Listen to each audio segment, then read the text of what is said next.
একবার ঘোড়ার গাড়িতে চড়ে শ্রী শ্রী ঠাকুর চলেছেন কুষ্টিয়া থেকে বারদি গ্রামে। ঘোড়াটি ছিল শীর্ণকায়, দুর্বল, তাই গাড়ি ঠিকমতো টানতে পারছিল না।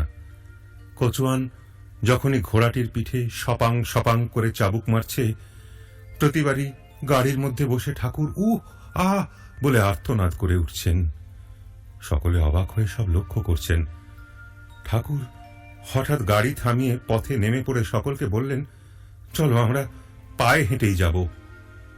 গন্তব্যস্থলে পৌঁছে ঠাকুর যখন স্নান করার জন্য গায়ের জামা খুললেন, দেখা গেল তাঁর পিঠে সেই ঘোড়ার গাড়ির কচুয়ানের চাবুকের আঘাত ফুটে উঠেছে।